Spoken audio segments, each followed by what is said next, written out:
Assalamu alaikum, dear students. The topic that will be discussed today, that is a tissue culture. Tissue culture is a test tube method to cultivate plant varieties. बेटा tissue culture जेको आहे हिकिड़ो taste tube method आहे जेको plants में apply थींदो, जीअं animals में टेस्ट ट्यूब बेबीज़ वारो जेको मेथड आहे उन तरीक़े जो हिकिड़ो जेको आहे सो आहे माना टिश्यू कल्चर जेको आहे उहो टेस्ट ट्यूब मेथड आहे, जंहिंमें छा कबो आहे न्यू प्लांट वैराइटीज़ जेके आहिनि से पैदा कबियूं आहिनि।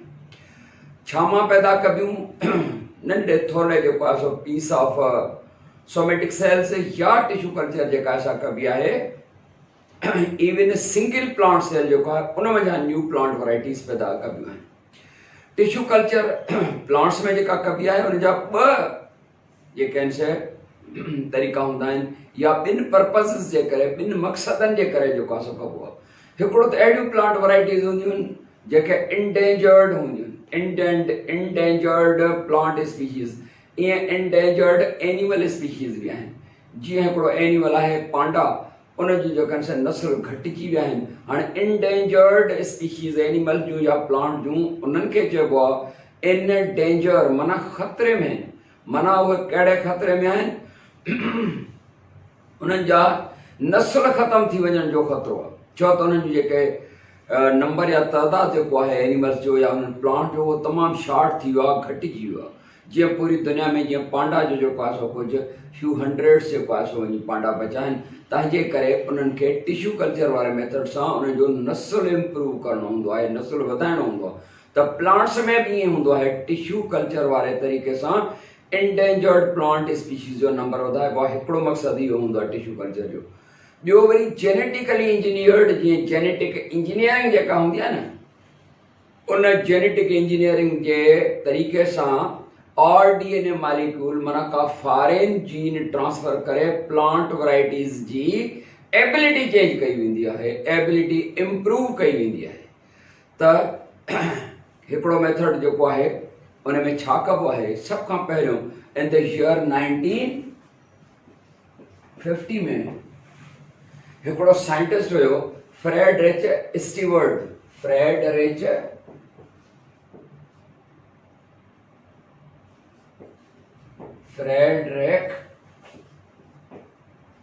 Stewart in the year 1950। हिन साइंटिस्ट छा कयो, कल्चर कयईं, कुझु सेल्स खयईं कैरेट जा, गजर जा, उन जा कुझु सेल्स खयईं, हिकिड़ो मिक्सचर ठाहीं, लिक्विड फूड मीडियम जंहिंखे चवंदा आहियूं। उन में वाटर हूंदो आहे, उन में ग्लूकोज मालिक्यूल्स हूंदा आहिनि, ऐं उहो जेको कल्चर मीडियम हूंदो आहे उन में कुझु विटामिन्स हूंदियूं आहिनि। हिन साइंटिस्ट जेको आहे सो उन कैरेट जा कुझु सेल्स खणी ऐं हिन में रखिया लिक्विड मीडियम में, ऐं उन लिक्विड मीडियम में कोकोनट मिल्क बि रखी। छा रखी? Coconut milk, coconut milk.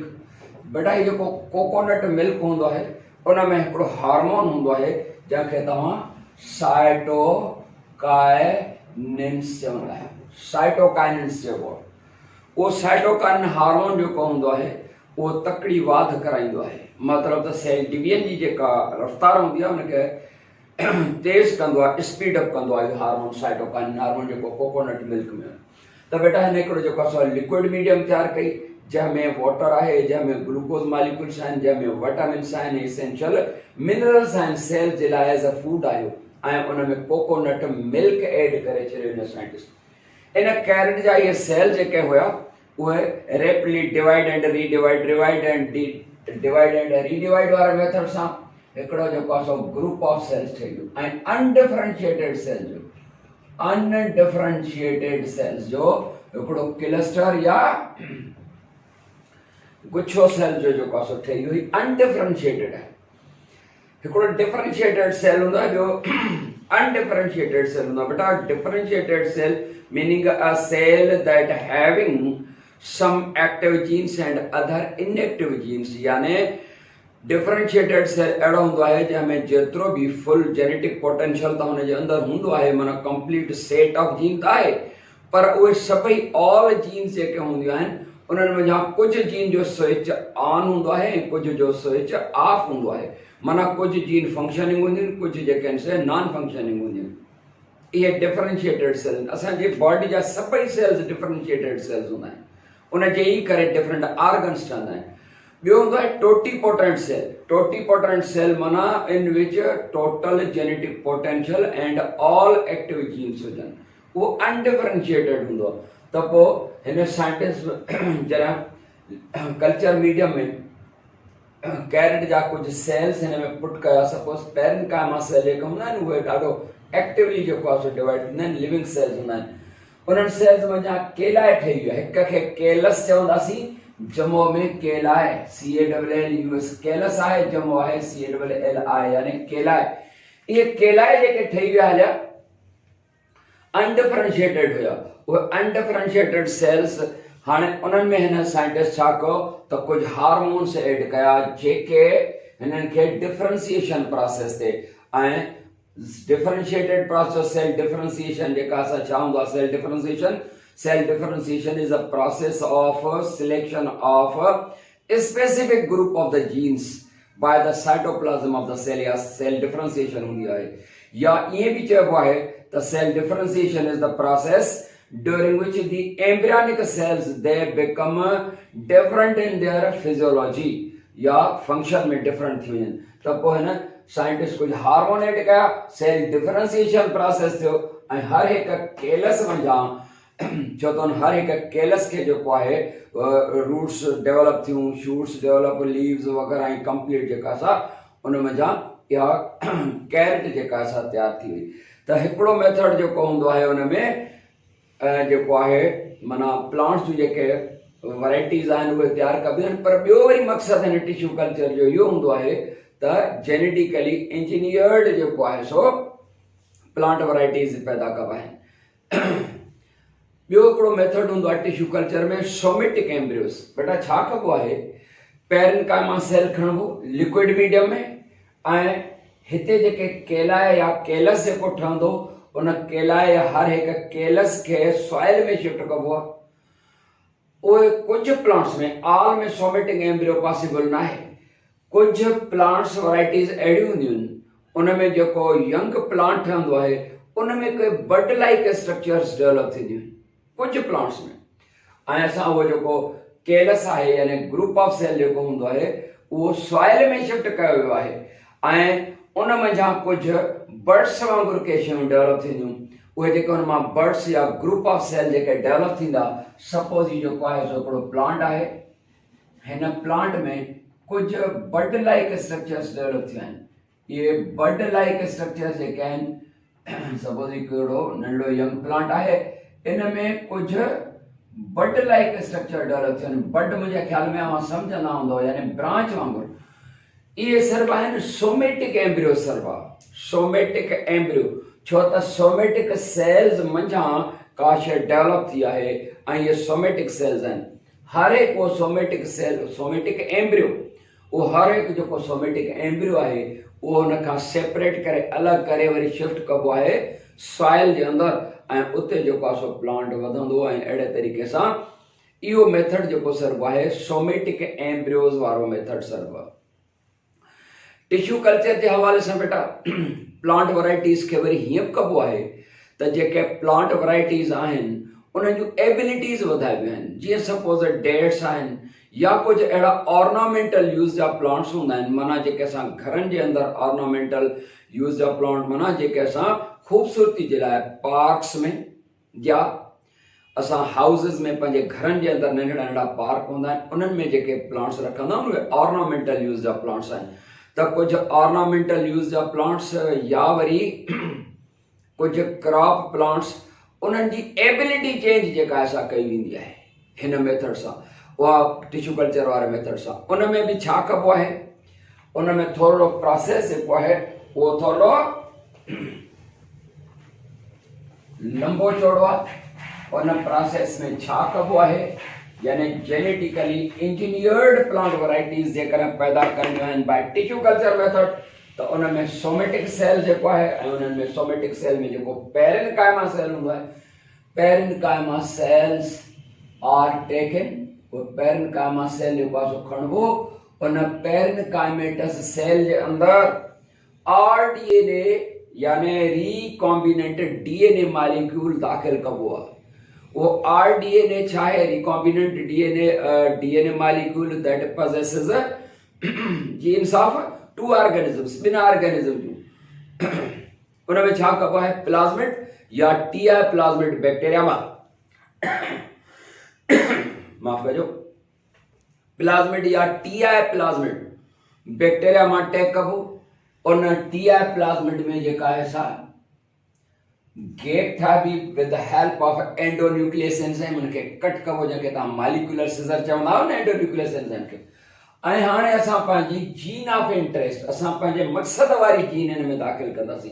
Suppose कम प्लांट में असां ज्यादा प्रोटीन पैदा करण था चाहियूं, ज्यादा जेका कार्बोहाइड्रेट पैदा करण था चाहियूं, ज्यादा शुगर पैदा करण था चाहियूं, या उन क्रॉप प्लांट जी जेका है सा उन जेको फ्रूट है या वेजिटेबल जेका है उन जी साइज वॾी करण था चाहियूं वग़ैरह, या इवन जेके ऑर्नामेंटल यूज जा प्लांट्स हूंदा आहिनि, हिकिड़ा थधनि इलाइक़नि जा जेको आहे सो प्लांट्स हूंदा आहिनि, पर हाणे उनखे गर्म इलाइक़नि में जेकर असां पार्क्स वग़ैरह में लॻायूं त उन में असां पंहिंजे जीन ऑफ इंटरेस्ट माना heat shock protein producing jean transfer कंदासीं।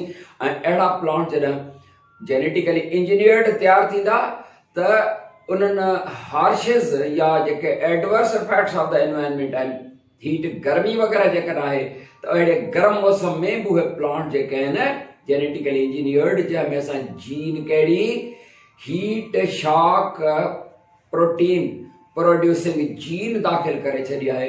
हाणे उहो प्लांट वैरायटी जेका कल्ह ताईं गर्मी जे जेको इलाइक़े में डेवलप नथो थी सघे उहो प्लांट हाणे उहो थी वेंदो, छो त जॾहिं बि गर्मी जी सीज़न ईंदी ऐं ज़्यादा जेको आहे 40 डिग्री सेंटीग्रेड खां टेम्परेचर वधंदो आहे त छा थींदो त heat shock protein producing jean जेका आहे उहा प्रोटीन पैदा कंदी, यानी हीट शॉक प्रोटीन जेका ओवर हीटिंग खां जेका असां बचाईंदी आहे। उहा कीअं बचाईंदी आहे? असल में हीट शॉक प्रोटीन उहा अहिड़ी प्रोटीन जेका असां हूंदी आहे जेका एंडोथर्मिक रिएक्शन कराईंदी आहे। एंडोथर्मिक रिएक्शन सां जेको हूंदो आहे उहो बॉडी थधी थींदी आहे, एक्सोथर्मिक रिएक्शन सां वरी बॉडी गर्म थींदी आहे। त ही अहिड़ी जीन आहे जीन जेका हीट शॉक प्रोटीन ऐं इहा अहिड़ी प्रोटीन आहे जेका एंडोथर्मिक रिएक्शन कराईंदी आहे त बॉडी प्लांट जेका आहे न उहा ओवर हीट खां बचंदी आहे। क्लियर बेटा? इहा ॻाल्हि असां प्लांट जी एबिलिटीज़ वधाईंदासीं। हाणे असांजी jean of interest suppose carbohydrate producing आहे, ज़्यादा प्रोटीन पैदा कंदड़ आहे, या हीट शॉक प्रोड्यूसिंग जीन आहे, कहिड़ी बि जीन असां हिन सां अटैच करे छॾींदासीं। हिन खे हाणे असां चवंदासीं इहो आहे RDNA मॉलिक्यूल। इहो RDNA मॉलिक्यूल जेको आहे उहो शिफ्ट कयो वेंदो छा जे अंदरि? उन पेरेन्काइमा सेल जे अंदरि। हाणे हिकिड़ो सेल जेको छो त लिक्विड मीडियम में मार्क्स करे चुका आहियूं त लिक्विड मीडियम में कहिड़ियूं कहिड़ियूं शयूं हूंदियूं आहिनि? उन लिक्विड मीडियम में जेको सो वाटर, कुझु मिनरल्स, ग्लूकोज एंड विटामिन्स जेके हूंदियूं आहिनि। हाणे हिकिड़ो सेल पेरेन्काइमा सेल जेको आहे उहो डिवाइड थींदो, रीडिवाइड थींदो ऐं अहिड़े तरीक़े सां हिकिड़ो केलस ठहंदो, माना हिकिड़ो ग्रुप ऑफ सेल ठहंदो। उन केलस खे सॉइल में शिफ्ट कंदासीं ऐं अहिड़े तरीक़े सां जॾहिं उनखे सॉइल में शिफ्ट कयो वेंदो त उहो प्लांट उते वधंदो। हुनजे हर सेल जे अंदरि उहा जीन ऑफ इंटरेस्ट हूंदी। अहिड़े तरीक़े सां उहो प्लांट वधंदो, डेवलप थींदो, वरी उन जूं ॿियूं वैराइटीज़ ईंदियूं। इन मेथड सां असां प्लांट्स जी एबिलिटी चेंज करे छॾी। अञा हिकिड़ो जेको आहे सो ॿियो मेथड बि आहे एंथर कल्चर। एंथर कल्चर, उन एंथर कल्चर में छा कबो आहे? एंथर कल्चर बेटा एंथर कल्चर जेको आहे हिकिड़ो अहिड़ो मेथड हूंदो आहे। एंथर सम्झंदा आहियो? एंथर जेको आहे स्टेमिन, जेको फ्लावर जो स्टेमिन आहे उनजे मथे हिसे खे चवंदा आहिनि। ही स्टेमिन आहे, इन जो ही वारो हिसो जेको हूंदो आहे उहो एंथर हूंदो आहे। ही आहे स्टेमिन ऐं हिन जो ही फिलेमेंट आहे ऐं ही आहे एंथर। ही आहे एंथर। इन एंथर जे अंदरि छा हूंदा आहिनि? पोलिन ग्रेन्स हूंदा आहिनि। ऐं पोलिन ग्रेन तॾहिं सरबो आहे जॾहिं उन माइक्रोस्पोर छो त हिते पहिरियों ठहंदा आहिनि माइक्रोस्पोर हिननि माइक्रोस्पोर ऐं जी जंहिंखे तव्हां पोलिन सेक चवंदा आहियो 4 पोलिन सेक आहिनि इन हर हिकु पोलिन सेक खे अदर नेम बि आहे कहिड़ो इनखे सरबो आहे माइक्रोस्पोरेंजियम छो त हिन जे अंदरि माइक्रोस्पोर हर हिकु माइक्रोस्पोर जेको हूंदो आहे ही सपोज माइक्रोस्कोप स्पोर वॾो करे था ॾेखारियूं हिन में हिकिड़ी न्यूक्लियस हूंदी आहे जॾहिं हिन जी न्यूक्लियस हिक मंझां डिवाइड थी करे ॿ थींदियूं आहिनि त हर हिकु न्यूक्लियस जो अलॻि नालो थींदो हिकिड़ी न्यूक्लियस खे चवंदासीं पोलिन ट्यूब न्यूक्लियस ऐं ॿी खे सरबो आहे जनरेटिव न्यूक्लियस डिवाइड थी करे ॿ स्पर्म ठहंदा आहिनि ऐं हीअ आहे पोलिन ट्यूब न्यूक्लियस जंहिंमां पोलिन ट्यूब ठहंदी आहे जेका हिन स्टाइल खां गुज़रंदी ही सपोज जेको आहे फीमेल रिप्रोडक्टिव पार्ट यानी कार्पेल चवंदा आहियूं न कार्पेल आर पिस्टल त पोइ हिते शिफ्ट थींदो आहे न पोलिन ग्रेन त उन पोलिन ग्रेन मंझां हिते हीअं पोलिन ट्यूब ठहंदी आहे असां थोरो हेॾे ॾेखारियूं त हिन पोलिन ट्यूब न्यूक्लियस मंझां पोलिन ट्यूब हिकिड़ी ट्यूब लाइक स्ट्रक्चर डेवलप थींदी आहे इहो सेल जेको आहे पोलिन ट्यूब सेल इन पोलिन ट्यूब सेल हिकिड़ो सेल आहे ऐं हैप्लॉइड सेल आहे बेटा इहो आर्टिफिशियल लिक्विड मीडियम में रखिबो आहे हिनखे खणी करे आर्टिफिशियल लिक्विड मीडियम में रखिबो इन जी जेका पोलिन ट्यूब सेल जेको हिन पोलिन ट्यूब जे अंदरि आहे या इहो सेल जेको पोलिन ट्यूब न्यूक्लियस भी चवंदा आहियूं पोलिन ट्यूब सेल भी चवंदा आहियूं हैप्लॉइड हूंदो उनखे आर्टिफिशियल मेथड में जेको आहे रखंदासीं त इहो सेल डिवाइड थी करे हिक मां ॿ ॿिनि मां 4 मां 8 ईअं नंबर ऑफ सेल्स जेको आहे सो वधंदो वेंदो आहे उहो नंबर ऑफ सेल्स इन जे अंदरि जेको पोलिन ट्यूब यानी पोलिन ग्रेन जे अंदरि हाणे पोलिन ट्यूब हिन जी जेका सामान ख़तमु कयां त हीउ जेको पोलिन ट्यूब सेल आहे उहो डिवाइड एंड रीडिवाइड थींदो वेंदो ऐं हैप्लॉइड सेल्स पैदा कंदो पोलिन ग्रेन जे अंदरि डिवाइड रीडिवाइड जे नतीजे में घटि मां घटि अहिड़ा 20 सेल्स ठही वेंदा वध मां वधि 20 to 40 सेल्स ठही वेंदा हिन पोलिन ग्रेन जे अंदरि ऐं इहे सभई सेल जेके हूंदा उहे 20 हुजनि या 22 हुजनि या इवन 40 ताईं हुजनि हर हिकु हैप्लॉइड सेल हूंदो आहे उहो हैप्लॉइड सेल आख़िरकार जॾहिं हिननि में मैक्सिमम यानी 40 सेल्स स्टेज ते पहुचंदो हीउ पोलिन ग्रेन बर्स्ट थी पवंदो आहे ऐं इहे सेल्स जेके आहिनि से ॿाहिरि निकिरी ईंदा हैप्लॉइड सेल्स पोलिन सेल उन्हनि खे छा कबो आहे उन्हनि खे आर्टिफिशियल लिक्विड मीडियम में शिफ्ट कंदासीं उहे सेल्स डिवाइड रीडिवाइड थी करे वरी बि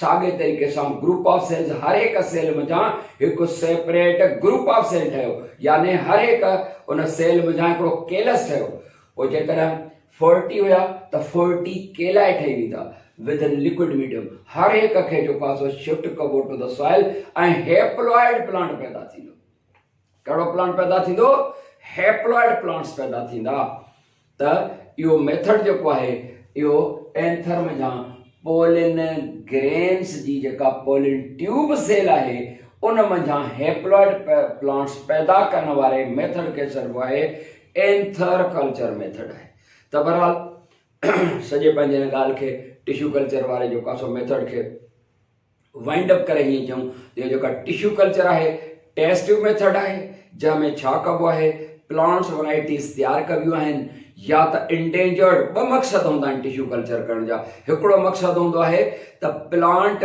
जेके इंडेंजर्ड आहिनि या जंहिंजूं असां वैराइटीज़ वधाइण था चाहियूं हिकिड़ो इहो मक़सदु हूंदो आहे टिश्यू कल्चर जो त असां उन्हनि जो नंबर या तइदाद प्लांट्स जो वधायूं या ऑर्नामेंटल प्लांट्स आहिनि उन्हनि जो नंबर हिन तरीक़े सां वधाइबो आहे ऑर्नामेंटल प्लांट्स माना जेके पार्क्स वग़ैरह में सजावट या ब्यूटिफिकेशन जे लाइ लॻाइबा आहिनि उहे जेके आहिनि से असां पंहिंजे जेके नर्सरीज़ हूंदियूं आहिनि उन्हनि में नंबर ऑफ प्लांट्स जेको आहे सो नर्सरीज़ में वधायूं ऐं ॿियो मक़सदु हूंदो आहे जेनेटिकली इंजीनियर्ड वारो यानी बायोटेक्नोलॉजी जे टेक्निक जे ज़रिए प्लांट वैराइटीज़ में जी एबिलिटी चेंज कबी आहे जीन ऑफ इंटरेस्ट ट्रांसफर करे ताकि प्लांट जी जेका सा जेका एबिलिटी आहे उहा चेंज माना ॿ मक़सद हूंदा आहिनि बेटा हिते ख़तमु था कयूं वरी इंशाल्लाह नई टॉपिक सां मिलंदासीं तेसीं ताईं यामीन ख़ान खे इजाज़त अस्सलामु अलैकुम वरहमतुल्लाह।